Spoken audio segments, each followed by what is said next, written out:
Hey, this is Dr. Ben Whites, host of the Rational Wellness Podcast. I talk to the leading health and nutrition experts and researchers in the field to bring you the latest in cutting-edge health information. Subscribe to the Rational Wellness Podcast for weekly updates. And to learn more, check out my website, drwhites.com. Thanks for joining me, and let's jump into the podcast. Hello, Rational Wellness Podcasters. Our topic for today is how muscle health influences aging, performance, and longevity with Dr. Eric Fete. Dr. Eric Fete is an osteopathic physician, founder of Primex, a company focused on preventative health, age management, and peak performance. His expertise includes hormone therapy, functional medicine, nutrition, and peptides, aiming at improving overall wellness and the prevention of disease. He's a strong advocate for natural health practices over synthetic drugs and surgery, and he's certified in age management medicine, advanced bioidentical hormone replacement therapy, and medical peptide therapy, and he's a member of the SEEDS Scientific Research and Performance Institute. Dr. Fete, thank you so much for joining us. Hey, thank you, sir. Appreciate you having me on. Very grateful. Love listening to your podcast and looking to have some fun, hopefully provide some value to your listeners. Sounds good. So why don't you tell us why muscle is so important for longevity, which is for sure something I strongly believe in. Yeah, definitely. With your background, you could definitely speak to that for sure. Yeah, so basically, I feel it's often neglected. I think people are starting to come around to the fact of muscle is actually an endocrine organ. I think in the last number of years, we've thought of fat that way. We always thought as fat as just blah, but it's actually an endocrine organ as well. It secretes a lot of what we call cytokines or adipokines that actually have an influence on other parts of our body. And muscle is the same way. So in that regard, muscle is almost the skin's probably the largest, but the muscle is actually one of the largest endocrine organs in the body. So, traditionally people think of muscle as, oh, it's just, it's just for looks, showing off your guns and whatnot, and I want to look good in a bathing suit, but it's actually a lot more than that. So, healthy muscle tissue is above and beyond what's more important. So it's just not just the muscle itself, how much, but the functionality of it. And most people are aware of, obviously movements and being able to perform your activities of daily living, et cetera, of course, but a lot of people are also aware, of course, that it improves, insulin resistance, improves your glucose sensitivity by upregulating those receptors to handle blood sugar. This has been fairly known, especially obviously, as you know, in the bodybuilding space, et cetera, to do what's called nutrient partitioning to help. So that's why so these, the bodybuilders can eat so much, right? They're partitioning their fuel they eat into their muscles instead of their fat. But muscle also has, an anti-inflammatory effect. And one of the newer things, in the number, it's probably been around for some time, but they secrete also cytokines or are called myokines. And these myokines have a lot of effects on the body as well, which have a lot of health benefits and, age management benefits in terms of helping the body to stay strong and young. And these myokines affect every part of the body. They affect the brain, the bones, the liver, the intestines. They have all these funky names, right? Of course, people have heard of like irisin and interleukin 6. They can affect BDNF, which is a brain-derived neurotropic factor in the brain. It's all these other they have all these names, but basically they perform all these health benefits in the body. And that's why we think that everybody knows how good exercise is, right? Why it's so good for you. But this is one of the reasons, the hidden reasons why, because when you exert yourself, when you perform muscular activity, obviously you're improving your nutrient capacity, like we were just talking about, but also these secretes these myokines. And these myokines have these endocrine-like effects, almost like hormone-like effects on the body to do all the things that we've known exercise can do. We know that exercise can reduce inflammation, improve brain health, make your bones stronger, improve your digestion, all these other things. And this might be one of the ways why, kind of like they're like little signaling molecules. So not a lot of people talking about muscle as an organ of longevity above and beyond just aesthetics. So I that's kind of why I took it upon myself to kind of phrase what I call muscle medicines, can try to get people aware of the health benefits of maintaining muscle mass. And we could talk about, sarcopenia and that as well, but that's the big focus.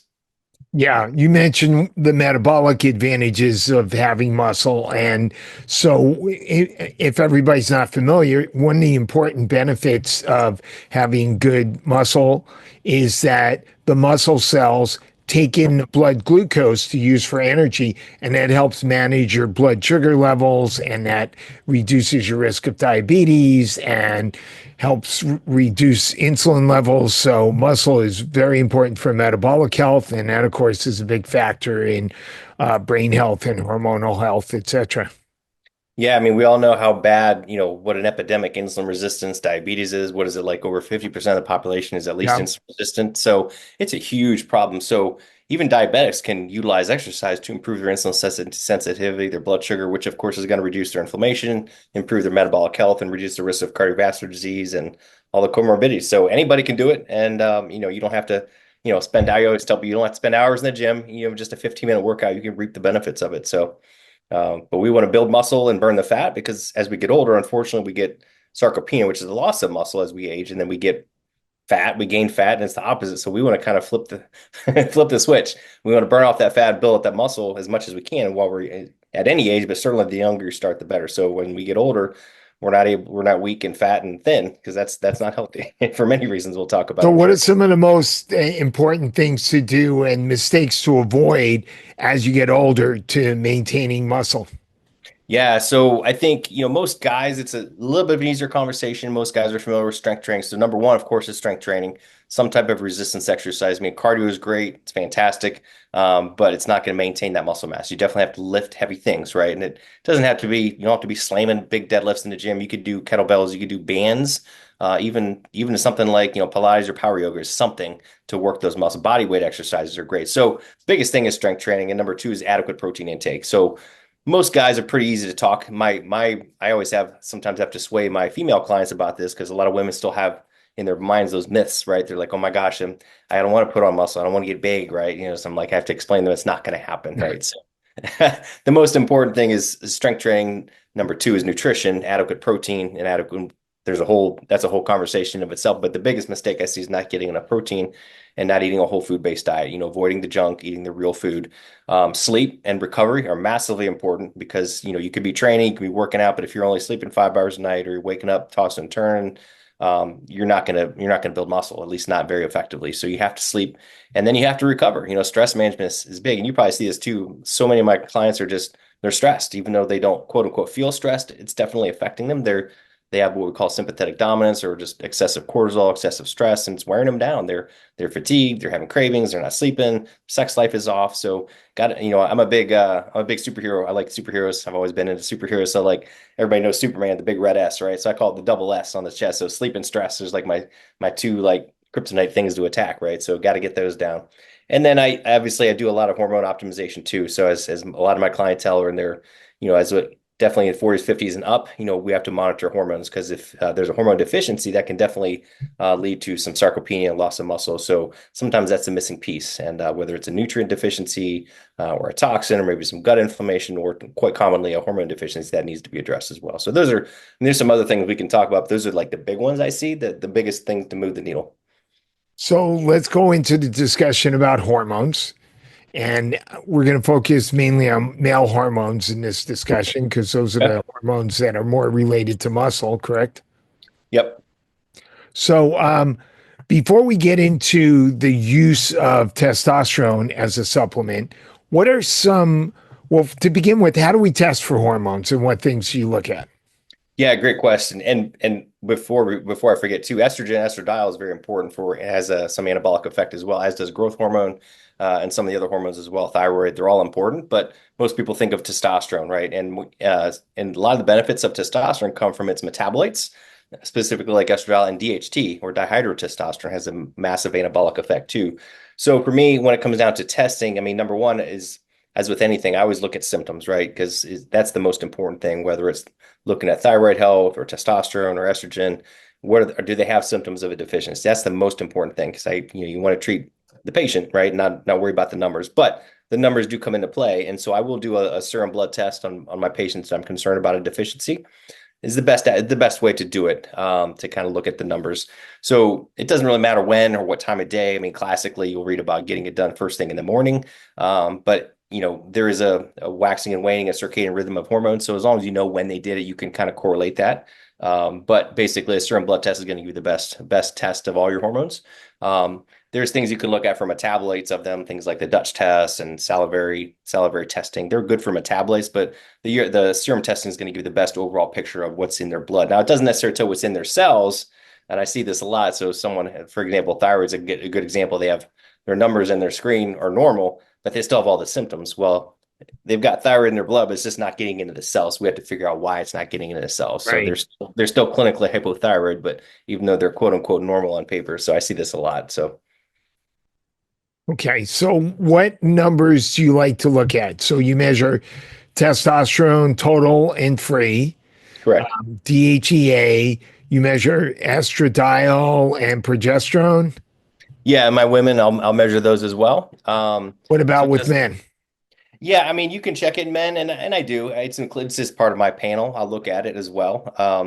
But testosterone, the biggest thing is making sure you get both, like you mentioned, the total and the free, and then you want to look at the DHT as well to kind of look at those downstream metabolites of Right. testosterone.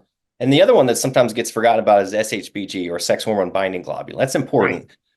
You probably familiar like from decades ago in the bodybuilding forums, where everybody's talking about, oh my gosh, you gotta lower your SHBG because it's binding up all that free testosterone, right? Well, that's kind of I mean, yes and no. And it's kind of false because it actually, when the testosterone is bound to that SHBG, but it still has an effect. It still binds to the receptor and has a hormonal effect, which is positive.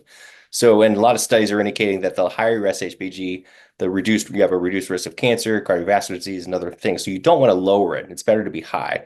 And now, can it lower your free testosterone? Yeah, but like I said, it still has an effect. But that being said, you still want both of them optimal. So my men, the typical range is somewhere usually anywhere, and they're all going to be different from lab to lab, but anywhere from 300 to 1,000, give or take.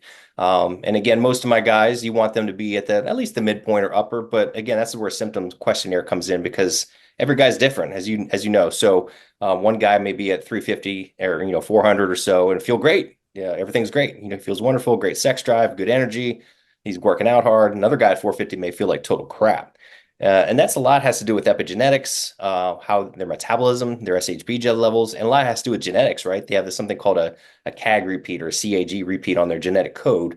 And depending if it's short or long, that'll determine if they need a higher testosterone level or lower testosterone. There's no real easy way to test for that. So it's just really, again, comes down to symptoms. That's why, a lot of guys look for that number. I don't know if it's like I joke with my men about this, right? I don't think it's a guy thing. We're stuck on sports. It's like, what's the score, man? Everybody's like, what's my number, doc? I'm like, well, how do you feel? Because I don't really. Let's talk about this. Because if you tell them the number first, then they're going to tell you what you want to hear, kind of thing, right? So it's kind of a game we play. But so everybody's different. But in general, you want to be at least the midpoint, or at least the upper third. So most guys start feeling better. Again, this is arbitrary numbers. 700, 600 to 1,000. But again, everybody's different. And then sometimes you have men where the total testosterone is pretty good, but the free is low. So what do you do there? Yeah, and they're both important. And again, it comes down to symptoms, right? You want to optimize both of them, and they may need treatment if their total is high and they're free. They're not getting enough free because the free is very powerful. Even though it's only 1 to 3% of the total testosterone, it still has a powerful effect. Now, on the flip side, sometimes it's the other way around, right? Some guys will have a low total and a higher free, and what people don't what sometimes gets missed is this is a metabolic marker. And why is the free high? It might be high because your SHBG is low, so there's less to bind it up. And why is SHBG low? Well, commonly because of insulin resistance, and it's not picked up. Their blood sugar is high, maybe their insulin's okay, but maybe their hemoglobin A1C is up, maybe their triglycerides are up, maybe their HDL's down a little bit, and their SHBG is down. Those are like the canaries in the coal mine. Those are early warning signs of insulin resistance, portending pre-diabetes and metabolic risk. So that gets missed a lot. So that can sometimes clue me in right away that we need to work on your insulin resistance, even though they don't have the classic signs. But if we nip it early, we can turn that ship around pretty quickly. So one of the reasons for low free could be insulin resistance. What are some of the other reasons? Yeah, I mean, medication reactions, of course, can affect any lab value. So any medications they may be taking, that's a common one. But the biggest one is, yeah, insulin resistance. If they're getting a fatty liver, they're becoming pre-diabetic, they have excessive inflammation in their body going on, anything that could affect the liver, any toxification pathways to inflammation, crappy diet, all these things can affect it. But those, of course, we're looking for all those things. But the biggest one, of course, is insulin resistance. And sometimes SHBG can be a factor too. You were saying it's not a factor that often. Right. Yeah. And the SHBG is kind of like kind of the warning sign, right? If it's low, and that could be because of insulin resistance or some other metabolic abnormality. If it's high, it's probably okay. Probably nothing to be worried about. And unless, of course, they're taking a medication, like a lot of women are on birth control pills or estradiol, that can raise your SHBG. But like I said, that's not necessarily a bad thing. But yeah, Can't stress raise your SHBG? I've never seen that too much, really. Okay. Yeah, I Okay. imagine anything's possible, right? But I've never seen that directly Okay. myself. Yeah, but Now, stress can definitely adversely affect all your other hormones. It can crush your testosterone, your estrogen, right. your thyroid for sure. What about endocrine disrupting substances? Big time. Yeah, absolutely. Those are huge. As you know, we live in a very toxic world, right? There's phthalates and plastics, and we're bombarded by, EMF and blue light 24/7. We're sitting in a room with air conditioning, and who knows if there's mold in the carpet and there's crap in the food and glyphosate in our water. It's like we're bombarded 24/7. So it's an uphill battle to live healthy and toxin free, but it can be done. You ever test for toxins? I do sometimes, yeah. Sometimes I'll test for toxins. A lot of people will have like have had some like mold exposure, have to test for mycotoxins. I'm sure you see this, but I see a lot of gut issues. Everybody's got gut issues Yeah, nowadays. I see a lot of gut issues. Absolutely. Yeah, it's for those things we were just talking about. It's rampant. So gut issues and SIBO and long haul COVID. Actually, I've been a lot of people have gut issues from that COVID really, and Yeah. the shots messed up a lot of people's guts, and it's still lingering. So, Yeah. do you see that a lot too? Yeah, absolutely. Hmm. I think And that kind of gets missed sometimes. A lot of people are so focused on like the lungs and all these other things, but a lot of the studies are showing that these spike proteins and all this stuff kind of hits the gut really hard and causes a lot of long-term damage and inflammation and sets things up for future badness. yeah, during COVID, we were actually testing COVID in the stool. Yeah, Diagnostic Solutions had a yeah, COVID test that they could pick it up in the stool, which is an right. example of the fact that it was having a profound effect on the gut. Definitely nasty stuff, man, for sure. I've really been enjoying this discussion, but I just want to take a few minutes to tell you about a product that I'm very excited about. Imagine a device that can help you manage stress, improve your sleep, and boost your focus, all without any effort on your part. The Apollo wearable is designed to do just that. Created by neuroscientists and physicians, this innovative device uses gentle vibrations to activate your parasympathetic nervous system, helping you feel calmer, more focused, and better rested. Among the compelling reasons to use the Apollo wearable are that users experience a 40% reduction in stress and anxiety. Patients feel that they can sleep. Their sleep improves up to additional 30 minutes of sleep per night. It helps you to boost your focus and concentration, and it's scientifically backed. And the best part is you can get all these benefits with a special $40 discount by using the promo code WEITZ, WEITZ, my last name, at checkout to enjoy these savings. So go to Apollo Neuro and use the promo code WEITZ today. And now back to our discussion. So, what about estradiol levels? What do you like to see in men? Is there a level that's too low or too high? What do you like to see? Yeah, that's a great question, Ben. There's a lot of myths about estradiol. A lot of people still talk about, again, like, oh, the body, the bodybuilding form is like, bro, you got to get your estrogen low. I've got high estrogen symptoms, and a lot of it's just not true. It's just a lot of myths about that. So, as with everything, though, anything can be too high or too low. But in general, most of the time, it's better to be on the higher side. Our estradiol levels when we were in, our teens and 20s are probably, 75 to 100, right? Some studies have shown that. So, pushing 50, 60, 70 is totally fine. And most guys feel better there. A lot of the benefits of testosterone come from, like I was telling everybody, from DHT and from estradiol. When you look at the studies, when they break it down, especially things like sex drive, fat burning, body composition, that's from the estradiol. The whole myth of estradiol is going to make you gain weight is exactly that. It's actually the opposite. When you do an intervention study, like a baseline study versus an intervention study is very, very different. So when you do an intervention and women and men, you optimize their estradiol, they actually have improved body comp, improve sexual, function, improve libido. So most guys are too low because they're doing things that try to block estrogen, right? Or they're taking an anastrozole or some other stuff, and their estrogens, estradiol are coming in super low, 5, 10, 20, and that's just too low. So, and you don't necessarily have to do much for that. If you optimize their testosterone and get them off that stuff, they're gonna get to where they need to be. Women's a different story, of course, but we may have to give them estradiol. But it's actually better to be the mid-range to higher side, for health benefits. Can progesterone have benefits for men? Yeah, that's a little more mixed. I know there's a lot of people who promote that and give progesterone for men, especially if they can't do testosterone for some reason. But there's been a number of studies showing that progesterone And, is actually some of the integrative neurologists will sometimes use it for brain trauma.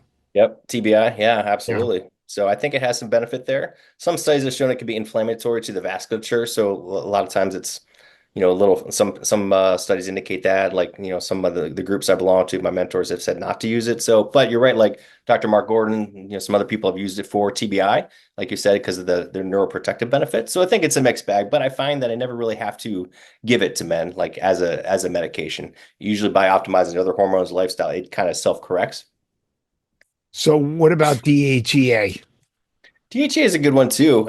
Sometimes I feel like it's the forgotten stepchild, right? It's DHA, DHA and pregnenolone. People forget about these, but they're important too. They have a lot of health benefits. It can improve, immune system function, improve insulin sensitivity, fat loss. It has an anti-inflammatory effect. As it helps, and it's been studied in some of the longevity studies. I think it was at the TAME trial. I forget that there's a couple trials showing like, combination therapy of like DHA, growth hormone, all these things that can improve longevity. And even though it's a hormone, Yeah, it's sold as a supplement. It's cheap, so it's right. easy and it's not much side effects. Now the tricky part is like with like say younger women, sometimes they're a little more sensitive, so we can't dose them very high. We have to go either not even do it or really low because they sometimes will get oily skin or maybe some acne breakout. So, but women that are old, perimenopause, menopause, definitely give it to them. And some patients who have like arthritis, lupus, they actually take big doses of it, and it helps them tremendously. The FDA is actually approving like a standardized commercial version of DHA. They have a different name for it to, of course, to promote it for like these arthritic conditions. So I like What DHA. what kind of what kind of dosage do they use for that? It depends, so like for my women, most of the time I'm doing like 5, 10, 15 milligrams, but with men, 25 to 50, sometimes higher. But for like arthritic conditions, we're talking like 50, 100, 200 milligrams. So good big Okay, doses. Yeah, pretty big doses. interesting. Yeah. And they like it. They feel good. It helps their joint pain. They can function better. It's kind of interesting. So, and then pregnenolone, same thing, has some benefits for like short-term memory. It's a neuroprotective. It reduces inflammation in the brain as well. So also used in traumatic brain injuries, people that have those cognitive issues and things like that. Some people feel like they get a little mental clarity, during the day. They like how they feel on it. And it's Yeah. easy, it's cheap, and it's not much side effects. Some people can't tolerate it, but most people do just fine on it. Yeah, the Fahey trial, which was really the first trial that showed a reversal of epigenetic aging, used a combination of DHEA, growth hormone, and metformin. Metformin. Yep. Yep. Absolutely. So it's safe, it's innocuous, and if it provides benefit, why not? Right, And it's sold as a supplement, which is interesting, right? And so it's pretty cheap, pretty easy to get. right. So let's talk about testosterone. When do you prescribe testosterone? Which forms do you like? And then how much do you prescribe? Yeah, so for my men, I'd say the majority of them, it's probably 60-40, 70-30 doing injectable. I have the other percentage of doing a cream. Like the commercial stuff is kind of worthless. It's too low, but when we use a compounded cream at a high concentration, it works just as well, if not better than the injectables. I like the cream because it's more of a physiological response, right? It kind of maintains steady levels throughout the day. Every day we get a normal rise and fall throughout the day. So it mimics that. I like to try to mimic our physiologic patterns as much as possible. So, and it's easy, especially when you apply it to the scrotum, it's absorbed very well. Some of it converts into DHT, which provides more anabolic effect, libido effect, and so on and so forth. So very, very beneficial in that regard. But some of my guys just are like, I'm just too busy. I'm not going to remember to do a cream every day, or I don't want to do that. I'd just rather do an injectable. I'm like, fine, we'll do an injectable. And I like that too. They both work. Teach, everybody has a different preference. Sometimes for whatever reason, one works versus the other and vice versa. But injectable, I like subcutaneous. It's easy. You don't have to go into the muscle. It's less painful. You're not going to, people worry about damaging the muscle, getting some scar tissue, where that's, it's kind of thing, but it's definitely less painful, easier, smaller needle. So, and it's kind of a depot effect, right? It absorbs a little bit more slowly, and it's easy to manage. And most of my guys are doing anywhere from 2, 3 times a week. Some guys are doing like almost like microdosing every day to kind of like the cream, like a real low dose every day, which again is probably the most physiologic. But some guys are like, I don't just want to poke myself every day, like a couple of so it comes down to practical points too, but that's how my men are. My women, pretty similar. I have a lot doing injectable. A lot of women like the cream. They just don't want to mess with the needles, and they just like the cream. And same thing, they can apply it to their skin, or transvaginal application is fantastic. Just like with scrotal application, man, it absorbs so well, and it can help with the vaginal mucosa, helps with sex drive and orgasmic function, helps with improving the pH in the vaginal tissues, helps with hot flashes and night sweats, and all the other benefits that they get. So they like that as well. So we also have pellets, and now there's oral testosterone. Yeah, the pellets have been popular. Back when I had a brick and mortar clinic, I did do pellets for a while. Although it was towards the end, before I left that practice, we were kind of getting away from that. Some people were kind of not liking it anymore. It was, a slightly invasive procedure. And it's really not as physiologic, right? You get that big burst, but then the levels kind of drop over a period of a month or two, and then they don't feel well. So, the whole point is to be, optimize everything 24/7. So it's just not a very good pattern for that, right? You're getting that more artificial up and down, roller coaster ride of hormones, and a lot of patients just don't like that. So I kind of got away from. I don't think that's the best way, but some people love it. If they love it and it's working, great. Have at it. Yeah, now they have the oral formulation, which is new, like Hyzotrex, which has been pretty effective. I've used it in a number of patients, and I've had pretty good results. Especially for the younger guys, or maybe my younger guys, I mean, I don't recommend testosterone. We'll put them on something else, but say they want to go on testosterone, or they need testosterone, maybe that might be a jumping point, especially if there's fertility concerns, because some of the studies indicate they still maintain a good levels of FSH and LH, maybe some better fertility maintenance compared to testosterone. So thus far, I've had good results. I haven't had any issues, complications, and it works pretty well. So besides hormones, other signaling molecules include peptides. And I know Correct. you like to use peptides. Why don't you tell us some of the benefits of peptides, some of your favorite peptides, and Yeah, for sure. So peptides are, like you said, they're like signaling molecules. They're chains of amino acids that are basically, peptides are physiologic, kind of like hormones. Our body, we make peptides. Like insulin is a peptide, right? And that's been around, discovered what, the 20s, right? So I always tell people, they ask what it is. I'm like, it's natural. Our body has peptide, like the GLP-1s, like Ozempics and things. We make our own GLP-1 in our intestine, right? So it's a natural peptide. Pharmacies, of course, can now make them in higher concentrations for beneficial effects. So they're great molecules because they're very safe, not much downside or side effects, and they're natural and they're easy to administer. So there's a plethora of effects. And man, gosh, there's so many. Like we were talking before we started recording, there's so many peptides. It's just a question of what you want to use it for. Again, as signaling molecules, they have a lot of effects on the body. And I'd say some of the more popular ones are like things like the healing peptides, the BPC-157, the thymosin beta, GHK. They have a beneficial effects for repairing tissue, damaged tissue, ligaments, tendons, muscles, bones, gut. BPC is great for gut issues. Uh, People have like inflammatory bowel disease or gut dysbiosis or SIBO or heartburn, acid reflux. Very beneficial for that. The growth hormone peptides have always been around for a long time, very popular as well, because similar to testosterone, we all start losing growth hormone, heck, as early as our, 30s, and it drops. So it can stimulate the body to make release its more of its own growth hormone, and that natural diurnal pattern we get at night. We normally release growth hormone while we sleep. So it's a nice way to facilitate your body's pumping it out of our own. We still have it as we get older. We just don't release it as well from our pituitary gland. So it's a nice one, and also for a lot of quote unquote anti-aging effects, right? Healing of tissues, repair, deeper sleep, improves slow wave sleep, REM sleep, and it can help with body composition, right? Maintenance of muscle mass, like we were talking about at the so beginning of the which show. peptides you like for growth hormone stimulus? Yeah, so probably one of the original ones was Sermorelin, which is still around, it's FDA approved.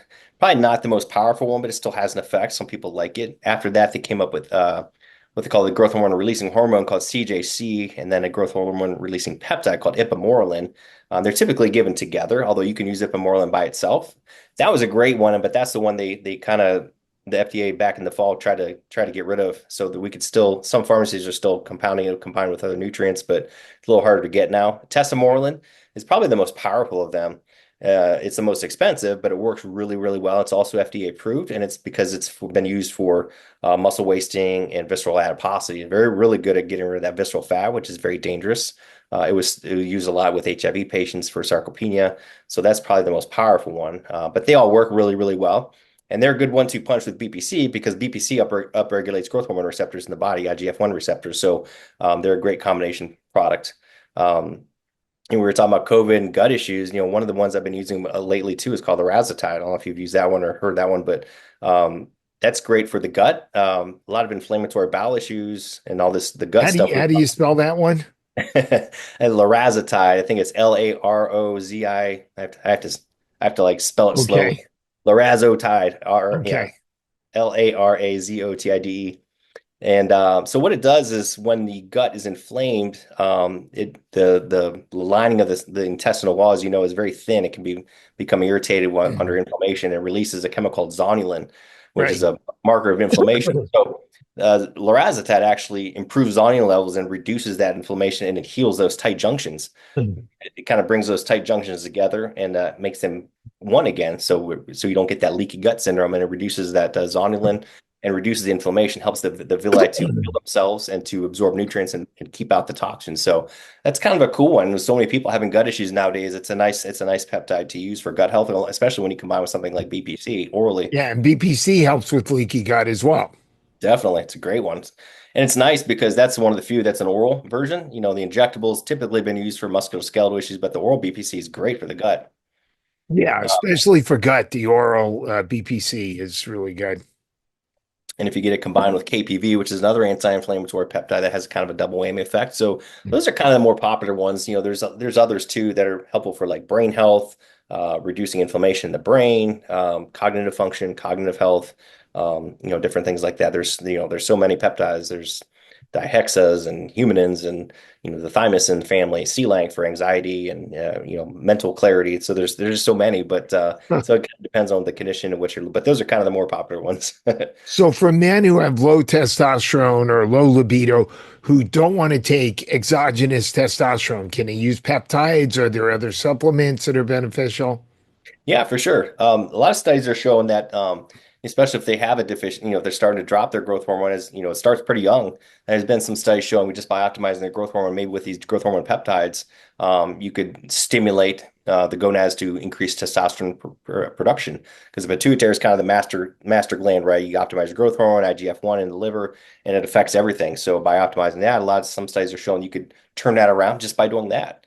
Interesting. And of course, there's tons of supplements out there, been around forever, right? And they're kind of a questionable benefit. And they might be able to help it. Some people, the Tonkat Ali's, all those ashwagandha, so on and so forth, the herbal stuff, maybe some benefit. But if it's a young guy, he's pretty clearly deficient clinically and on a laboratory test, I definitely, especially if they're younger and they're below 40, I definitely would steer them away from testosterone because of the effects on their fertility. Might want to do something like HCG or Clomid or enclomiphene, which can all stimulate the body to make its own testosterone and maintain fertility. And they all work really, really well. HCG is a little more hard to get now. It's a lot more expensive, but it's still available. But I've used it many times. I've used Clomid many times with great success. And it's a great way to go. And of course, now with the Kaiser Tracks, that might be another option. But I still would probably start them on one of the other ones first and save Kaiser Tracks for if it stops working or they want to switch it up. At least they know. Or maybe even just talk to them about fertility issues. Maybe have them do some sperm banking if that's the case, just to cover the bases, make sure. Because some guys are like, "No, I'm never having kids," but you know how that goes. 10 years later, they change your mind. Yeah. Like, "Oh, I want to have kids now." So what can we do? Okay. Well, so there's ways to reverse that sometimes, but it's easier to avoid it in the first place. Right. So one of the side effects that can occur with taking testosterone is you can see an increase in hematocrit and hemoglobin and red blood cell production. So how do you manage that? You can, yeah, you get what's called a secondary erythrocytosis, and this is another one of the things that I see all the time online. Everybody still talk, even the doctors will say it's polycythemia, and it's not. That's a polycythemia is a blood issue, a blood dyscrasia, where all the blood cells are affected, the platelets, the white blood cells, the red blood cells. So the erythrocytosis just from testosterone is just the red blood cells. The white blood cells are normal, platelets are normal. And it's kind of, and really the erythrocytosis is normal. A lot of people like it because they have better oxygen carrying capacity, better lung capacity, which is why, a lot of athletes do it, right? They like look at Lance Armstrong, right? It helped. Right. Yeah. Of course, he was doing Epogen and all that other stuff too, but it helps. And really, it's not as big a deal as people make it out to be. You think it, how many thousands of people live at altitude in Denver, in Nepal, in the Himalayas, and all these things, and they've got blood counts. Their hemoglobin and hematocrits are super high, and they're doing just fine. They're not donating blood. They're not dropping dead of heart attacks and stroke. They're living smokers. Same thing. They're all okay. So this kind of a myth that you got to donate blood and do all this kind of stuff. And actually, some of the newer studies are showing that blood donation, if you do it too much, can actually backfire and actually make some problems. So I don't really find I have to do that. If their blood counts do go up too much, a little bit, all we have to do is just So, what do adjust. you consider the highest level of, say, hematocrit that you're comfortable with? I'd say most of my guys are like, high end hemoglobin of 18, 19, hematocrit of, maybe 54, somewhere in that range. I think if you're there or below, you're fine. And again, I don't think I've never seen a lot of the studies don't even show anything at that level or even above it really happening, but unless you're way above it. But I think that's kind of my comfort level. That's what the studies have shown. And again, if they're creeping up there, I'll just lower the dose a little bit and they won't feel any different and their blood counts will come down. They'll be just fine. It's the easiest way to deal with it. Since I mentioned one of the side effects of testosterone, what about some of the worries about testosterone possibly increasing the risk of prostate issues? Yeah, thank goodness that myth has been put to bed, although it's going to take a while to people still talk about that. As fortunately has been completely disproven. No risk of prostate cancer increasing is the bottom line. If anything, you'll have a better outcome and a reduced risk overall. People that have prostate cancer, 1 in 7 men are going to have prostate cancer at some point, and the lower your testosterone level, the worse outcome you're going to have, and it's going to be more aggressive. So it's better to have an optimal testosterone level, and you're going to have a better outcome, even if you have prostate cancer. Yeah, Um, I think one of the reasons why that concern comes out is because men with metastatic prostate cancer are often put on therapy to reduce testosterone. They do. But what's happening is it's still, they still have problems down the road. And there's what's called it's basically that threshold theory, the saturation effect is what it's called. So once the testosterone gets above 200, 250, it doesn't matter. You could go way higher and will it grow? Will it feed that cancer until you get to 200, 250? Yeah, but at that point above that, it doesn't do anything. And those guys, when they go on androgen deprivation therapy, yeah, will help temporarily, but they're going to be miserable. They're going to get osteoporosis, heart cardiovascular disease. They're going to feel terrible, and they're going to die more likely of cardiovascular disease, which is the number one killer of men.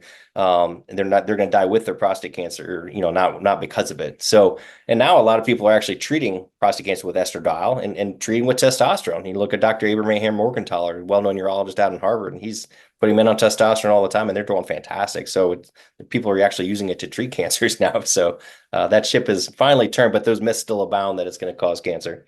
And then what about the alleged worry about the fact that testosterone could increase cardiovascular risk? I know one thing I've seen in some men on testosterone is their HDL levels tend to drop.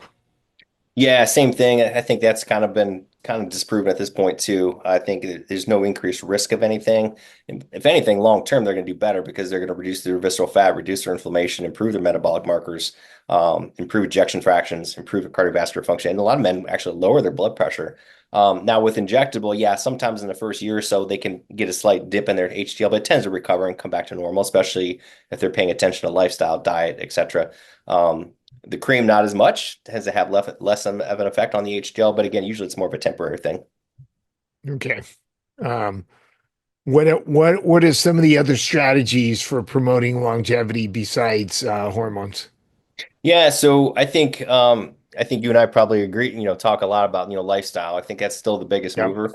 Everybody wants the quick fix in America, right? We want that magic pill, but you got to do the basics. You got to sleep, you got to eat right, you got to exercise and move daily. And that's the hardest thing, right? Because it takes work on everybody's part, but I think that is the most important thing. I'm really big on natural lifestyle and definitely more on like circadian rhythms, quantum biology aspect. You look at the science of that, and you're like, getting out and looking at the sun every day, getting your feet in the grass, trying to get outside as much as you can away from the Wi-Fi, get the sun on your skin and constant movement. You look at the long-lived societies, they're the ones that are constantly moving.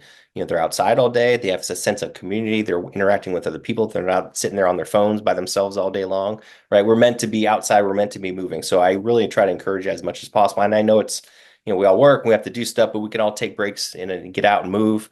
So for me, really kind of getting back to our roots. I love to blend. I love to blend the new with the old.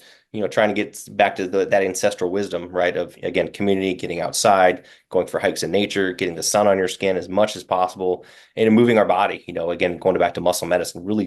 And again, we don't have to throw heavy weights around, but getting out, lifting things, flipping tires, hiking, just being active, using our bodies. That's what we're meant to do. I think that's, people kind of forget about that. They kind of think that they can hit the gym hard for an hour and just sit on their butt all day and take a shot and not eat right. And like, no, I'm gonna make you eat right. I'm gonna make you move. And these are foundational. You just can't not do that. The peptides are great, the hormones are great, but they are definitely, I hate to say ancillary, but they're secondary to the lifestyle aspect. You definitely have to do those things first.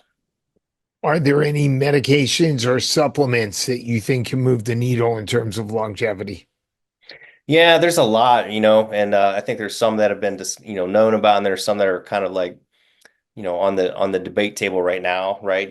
So we were talking earlier about like things like metformin and DHEA, growth hormone. I think pretty well shown. The other things a little more controversial, like rapamycin's a kind of a big anti-aging molecule has been talked about, and I think you have to be more careful with it. I think it definitely has some benefits, but it has to be the right person, and it might be at the right time, and maybe cycling in and out with it. And I like to like my similar to peptides. I think I rotate things in and out. Sometimes I'll Do put you, somebody do on a you take rapamycin? Have you taken it?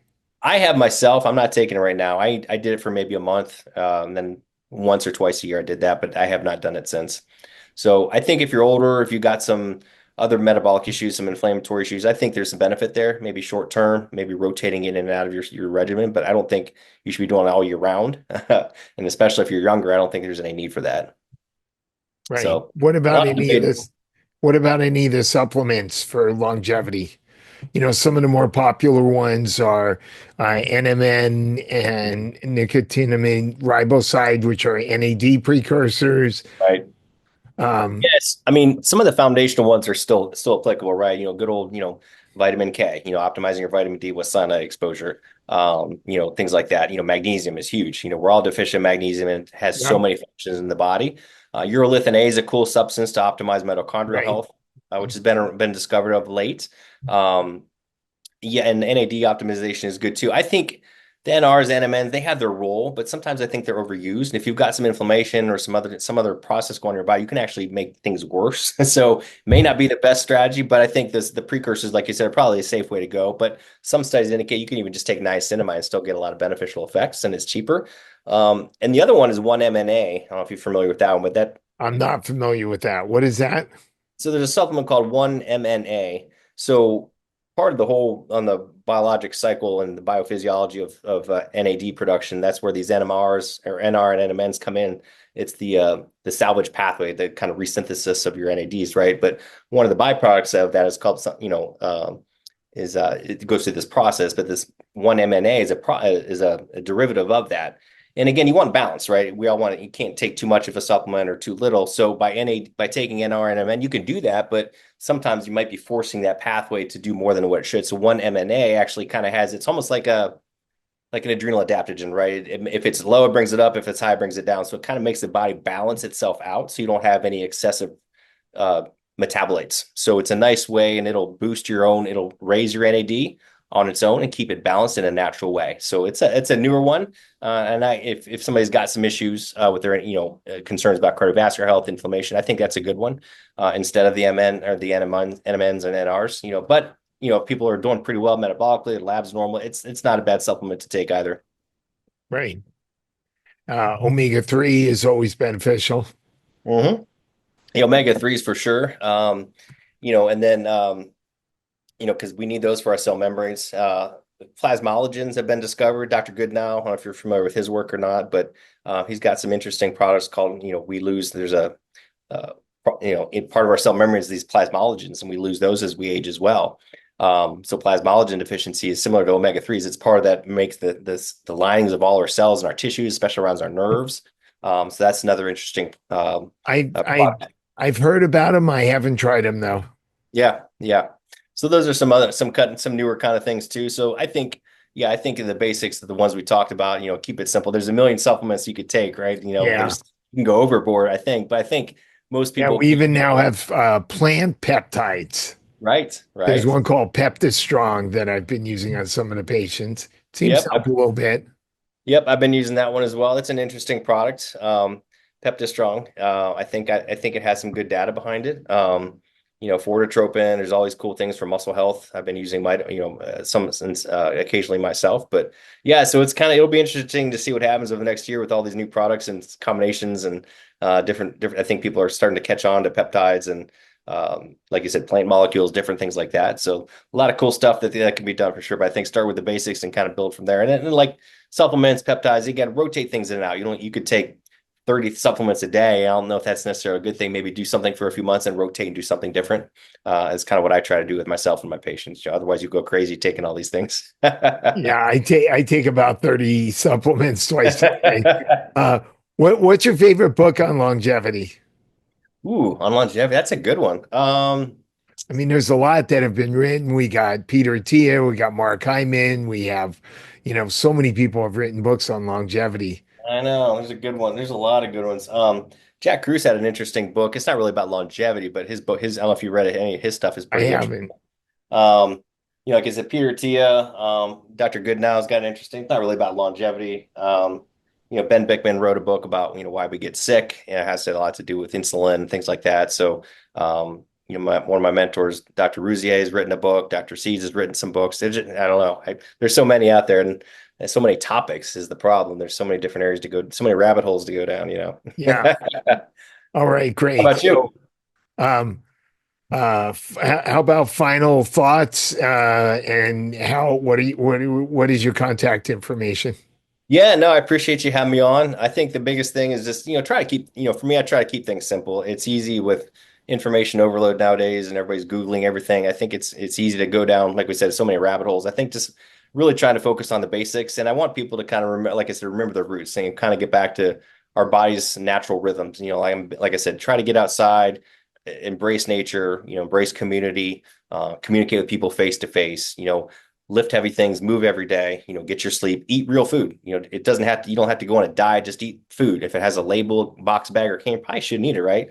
We all have to live a little bit. We all have to cheat. Everybody knows I like my chocolate and my bourbon. So, we got to cheat a little bit, but at the same time, try to, eat well most of the time. And then work with and please, I always tell people like work with a clinician who knows what they're doing. I see a lot of people just doing stuff on their own, buying everything online and the black market. And so you have to be really careful. You don't know what you're getting. So work with someone a good clinician who knows what they're doing, who's trained and who can guide them. Again, not that we know everything, but we can definitely guide them along the way. And I want them to take control of their own health, be their own advocate, right? Do double check everything, but work with multiple docs, clinicians, etc. And so they get some coaching along the way. And I'm happy to You help. recommend physicians who've been trained by A4M or IFM, or is there a way for somebody to know when they find somebody who's good? Yeah, I think it's someone who's been certified by a well-known reputable organization, like guys like you're very knowledgeable about all these topics. You've got all the certifications, you know your stuff, and you've been trained and certified, done a ton of education. So those organizations you mentioned, especially the IFM is great. For hormones, I'm a big fan of World Link Medical. Dr. Neil Rouzier has been around for decades. He's probably one of the wizards of the hormone space. Very different from A4M, but yeah, his all data science based. So I like World Link Medical. Peptide societies, again, I was with International Peptide Society, then they changed and Dr. C's took over the SSRP, and now the International Peptide Society is being run by a different group now. And I'm familiar with them as well. So yeah, so whether it's just someone who knows what they're talking about, who's actually spending time with patients, has been certified, someone like yourself or myself or someone like that. I just don't want the internet guru with no medical training. I mean, and again, they're well-meaning. A lot of them know their stuff, right? Right. Uh, but you just have to be careful. That's all. So I just want people to get their best help. So So I'm on, how can people contact you? yeah. So drericprimex.com is my company, my website. I've got a ton of free stuff on there and my YouTube channel, Dr. Eric Primex. I got tons of free content, free videos, free ebooks on my website. And what's the exact website? So Dr. Eric Primex, so DrEricPrimex.com. Cool. Great. And check me out on social media. Again, I'm post stuff every day, a lot of free videos, trainings, all kind of stuff. I just like to help people and teach and talk. I love talking shop. So if I can, share or help anybody, just let me know. Happy to help. Sounds good. Thank you so much, Dr. Fete. Thank you, sir. Appreciate you being on. Thank you for making it all the way through this episode of the Rational Wellness Podcast. For those of you who enjoy listening to the Rational Wellness Podcast, I would very much appreciate it if you could go to Apple Podcasts or Spotify and give us a 5-star ratings and review.